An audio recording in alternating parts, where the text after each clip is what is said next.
আসসালামু আলাইকুম ওয়া রাহমাতুল্লাহি ওয়া বারাকাতুহু। আলহামদুলিল্লাহি রাব্বিল আলামিন ওয়া উসাল্লি ওয়া উসাল্লিমু আলা নাবিয়িনা মুহাম্মদ ওয়া আলা আলিহি ওয়া সাহবিহি আজমাইন, আম্মা বাদ। আমাদের দারসুল হাদিসের আজকের দার্স হচ্ছে হাদিসে আরবাইন এর 11 নম্বর হাদিসের উপরে। এই হাদিসটি মূল গ্রন্থ তিরমিজির 2442, মুসনাদে আহমদের 1630, সহিহ ইবনে হিব্বানের 722 নম্বরে এসেছে। হাদিসটির মূল বিষয়বস্তু হচ্ছে পরিপূর্ণ তাকওয়া অর্জনের জন্য কি পন্থা অবলম্বন করতে হবে। হাদিসটি বর্ণনা করেছেন একজন ছোট্ট সাহাবী, রাসূল সাল্লাল্লাহু আলাইহি ওয়াসাল্লামের নাতি ফাতেমা এবং আলী রাদিয়াল্লাহু আনহুমা এর ছেলে হাসান রাদিয়াল্লাহু আনহু। আনিল হাসান ইবনে আলী রাদিয়াল্লাহু আনহু হাফিজতু মিন রাসূলিল্লাহি সাল্লাল্লাহু আলাইহি ওয়াসাল্লাম দা মা ইয়ারিবুকা ইলা মা লা ইয়ারিবুক। হাসান রাদিয়াল্লাহু আনহু তিনি বলছেন, হাফিজতু আমি মুখস্থ করেছি, মিন রাসূলিল্লাহি সাল্লাল্লাহু আলাইহি ওয়াসাল্লাম রাসূল সাল্লাল্লাহু আলাইহি ওয়াসাল্লাম থেকে কি কথাটা মুখস্থ করেছি, দা মা ইয়ারিবুক ইলা মা লা ইয়ারিবুক, দা তুমি ছেড়ে দাও, মা ইয়ারিবুক যেটা তোমাকে সন্দেহে ফেলে দেয়, ইলা মা লা ইয়ারিবুক যেটা সন্দেহে ফেলে না সেই দিকে। অর্থাৎ যে জিনিস তোমাকে সন্দেহে ফেলে সেটা ছেড়ে দিয়ে যেটার মধ্যে সন্দেহ নাই সেটার দিকে তুমি চলে যাও। আমরা খুব সংক্ষেপে হাদিসটার একটু ব্যাখ্যা জানবো এখন। হাফিজতু মানে আমি মুখস্থ করেছি। তো তিনি এই কথাটা বলছেন যে আমি নবী সাল্লাল্লাহু আলাইহি ওয়াসাল্লাম থেকে মুখস্থ করেছি, তার মানে হচ্ছে নবী সাল্লাল্লাহু আলাইহি ওয়াসাল্লাম হাসান রাদিয়াল্লাহু আনহুকে এই বাক্যটা শিখিয়েছেন। এ থেকে আমরা এই শিক্ষা অর্জন করতে পারি যে আমাদের ছোট বাচ্চা যারা আছে তাদেরকে কোরআনের বিভিন্ন আয়াত এবং নবী সাল্লাল্লাহু আলাইহি ওয়াসাল্লাম এর বিভিন্ন শিক্ষণীয় হাদিস, দোয়া বা জরুরি বিভিন্ন কথা এগুলো আমরা তাদেরকে শিখাবো এবং তাদেরকে প্রয়োজনীয় জিনিসগুলো যেগুলো মুখস্থ করায় দেব। এরপর তিনি বলছেন যে আমি যে কথাটা মুখস্থ করেছি সেটা হচ্ছে দা মা ইয়ারিবুক ইলা মা লা ইয়ারিবুক। এই বাক্যটা খুব সংক্ষিপ্ত, তবে এটা মিন জাওয়ামিউল কিলাম, অর্থাৎ অল্প কথায় সংক্ষিপ্ত কথায় অনেক ভাব প্রকাশকারী যে সকল বাক্য আছে এর মধ্যে এই বাক্য একটা।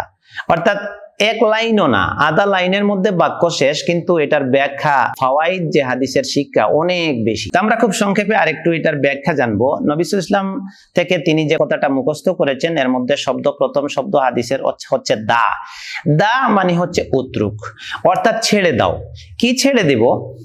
কোনো জিনিস আমাদের যদি সামনে এমন আসে, এরকম অনেক জিনিস আমাদের জীবনে ঘটে যে আসলে এই কাজটা ভালো না মন্দ, এটা করা যাবে কি করা যাবে না, আরে এই জিনিসটা হালাল না হারাম, সন্দেহ জাগতেছে, মানে ক্লিয়ারেন্সি পাওয়া যাচ্ছে না যে আসলে এটা নিশ্চিত হারাম না নিশ্চিত হালাল, এটা নিশ্চিত ভালো না নিশ্চিত মন্দ, এরকম কোনো ক্লিয়ার সিদ্ধান্ত নেওয়া যাচ্ছে না।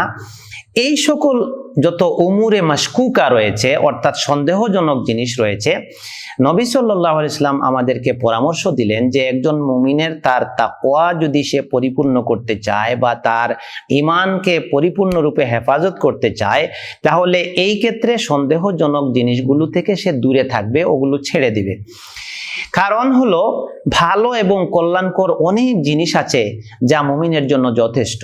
হালাল এমন অনেক জিনিস আছে যা যদি জীবনে ব্যবহার করে হালাল জিনিসের মধ্যে সে থাকে, তাহলে হারাম এবং সন্দেহজনক জিনিস ছেড়ে দিলে জীবন পরিচালনায় কোনো সমস্যা হবে না।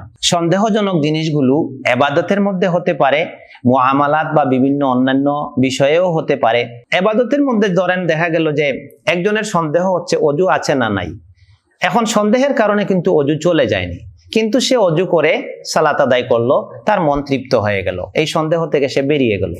অনুরূপ ধরেন বিভিন্ন জিনিস আছে, ধরেন বিড়ি সিগারেটের কথা, আমাদের দেশের অনেক মানুষ বিড়ি সিগারেট খায়, তো এটা জিনিসটা আসলেও হারাম, কিন্তু তারপরেও অনেকে এটাকে জায়েজ বা মাকরুহ বলে ফতোয়া দেন, সেই হিসাবে অনেকে এটা ব্যবহার করে থাকেন। কিন্তু জিনিসটা সন্দেহের বাইরে নয় এবং জিনিসটার মধ্যে কোনো কল্যাণকর কিছু নেই। এখন এই যে কেউ হারাম বলছেন আবার কেউ জায়েজও বলে ফেলেছেন, এখন কি করব আমরা?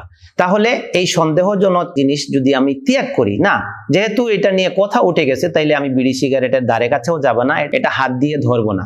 তাহলে আমার ফায়দাটা কি হবে? নবী সাল্লাল্লাহু আলাইহি ওয়াসাল্লাম বলছেন, মানিত্তাকা শুবুহাত, যে ব্যক্তি সন্দেহজনক জিনিস ত্যাগ করলো, ইস্তাবরা আলি দীনিহি, সে তার দিনকে হেফাজত করে নিল। আমরা দেখতে পাই আরেকটি হাদিস, ওয়াবেসা রাদিয়াল্লাহু আনহুকে রাসূল সাল্লাল্লাহু আলাইহি ওয়াসাল্লাম বললেন, জিতা তাসআলু আনিল বির ওয়াল ইসম, তুমি কি আমার কাছে সওয়াব এবং গুনাহ সম্পর্কে প্রশ্ন করতে এসেছো? তিনি বললেন, নাম, হ্যাঁ আল্লাহ রাসূল, আমি গুনাহ কি আর সওয়াব কি এটা জানতে এসেছি। নবী সাল্লাল্লাহু আলাইহি ওয়াসাল্লাম তখন বললেন, ইস্তাফতি কলবাক, তোমার অন্তরকে জিজ্ঞেস করো, তোমার বিবেক বলে দিবে কোন জিনিস গুনাহ আর কোন জিনিস নেকি। তারপর তিনি আরেকটু ব্যাখ্যা দিয়ে বললেন, আল বিররু মাতমাআন্নাত ইলাইহিন নাফস, নেকি হচ্ছে সেটা যেটা করলে তোমার অন্তর তৃপ্ত হয়ে যায়, মন বলে যে না খুব ভালো একটা কাজ করেছি, এটা হচ্ছে নেকি। আর ওয়াল ইসমু মা হাকা ফিন নাফসি ওয়া তারাদ্দাদা ফিস সাদরি, পাপ হচ্ছে যেটা সন্দেহ জাগে মনের মধ্যে এবং দুদুল্যমান হতে থাকে মন, আরে এই কাজটা করলাম এটা ঠিক হলো কিনা, আরে এই কাজটা এটা যে আমি ভোগ করলাম এটা কি হারাম নাকি হালাল, আরে এই কথাটা বললাম এটা কি বলা ঠিক হলো। এই জাতীয় যত জিনিস আছে যেটা তারাদ্দুদ হয় নফসের মধ্যে, খটকা সৃষ্টি করে, আল্লাহর নবীর পরামর্শ হচ্ছে তুমি যদি মুত্তাকি হতে চাও, তাকওয়া অর্জন করতে চাও, পরিপূর্ণ মুমিন হতে চাও, তাহলে ওই জিনিসগুলো ছেড়ে দাও। আমরা দেখতে পাই সহিহ মুসলিমের 2553 নম্বর হাদিসে এসেছে, নবী সাল্লাল্লাহু আলাইহি ওয়াসাল্লাম বললেন, আল ইসমু মা হাকা ফি সাদরিক, পাপ হচ্ছে সেটা যেটা তোমার অন্তরে সন্দেহ সৃষ্টি করে, ও কারিহতা আইয়াত্তালিয়া আলাইহিন নাস, আর তুমি এটা অপছন্দ করো যে মানুষ এটা দেখে ফেলুক। ইস, এই যে যারা ছাত্র বয়সের বা কম বয়সের, এরা যখন বিড়ি সিগারেট খায় তখন চতুর্দিকে তাকায়, আরে কেউ দেখতেছে কিনা। এরকম অনেক মানুষ আছে যারা মোবাইলের মধ্যে খারাপ অনেক জিনিস দেখতে থাকে, বিভিন্ন মুভি ছবি টবি, তখন দেখে কেউ দেখে কিনা। এই যে লুকিয়ে লুকিয়ে পাপ, এই যে মানুষ দেখে ফেলবে, দেখে ফেললে শরম, আরে দেখে ফেললে কি বলবে।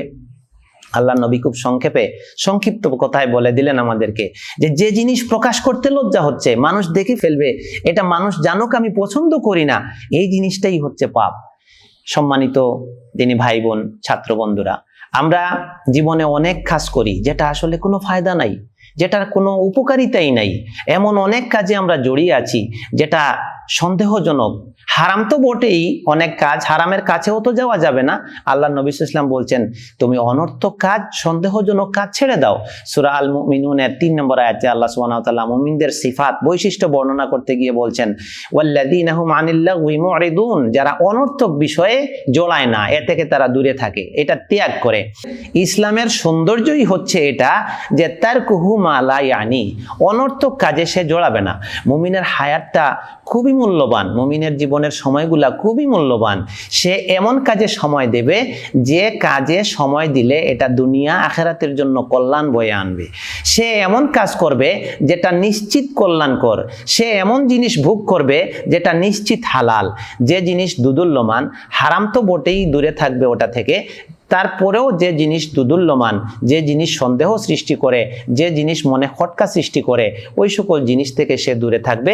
তাহলে তার ঈমান হেফাজতে থাকবে, তার তাকওয়া পরিপূর্ণতা লাভ করবে, সে মুত্তাকি হয়ে আল্লাহর কাছে যেতে পারবে। আর মুত্তাকিদের জন্যই তো আল্লাহ বলেছেন, উইদ্দাত লিল মুত্তাকিন, আমি জান্নাত নির্মাণ করেছি মুত্তাকিদের জন্য। কোরআনের হেদায়েতের ব্যাপারে আল্লাহ বলছেন, হুদাল লিল মুত্তাকিন, কোরআন তো হেদায়েত তাদেরকেই দেয় যাদের মধ্যে তাকওয়া আছে, যারা মুত্তাকি। আল্লাহু আকবার, সুবহানাল্লাহি বিহামদিহি। আল্লাহ সুবহানাহু ওয়া তাআলা আমাদেরকে এই তাকওয়া অর্জনের জন্য হারাম এবং সন্দেহজনক জিনিস যত আছে তা থেকে দূরে থাকার তৌফিক দান করুন। আল্লাহুম্মা আমিন। ওয়াসসালাতু ওয়াসসালামু আলা নবিয়িনা মুহাম্মদ ওয়া আলিহি ওয়া সাহবিহি আজমাইন।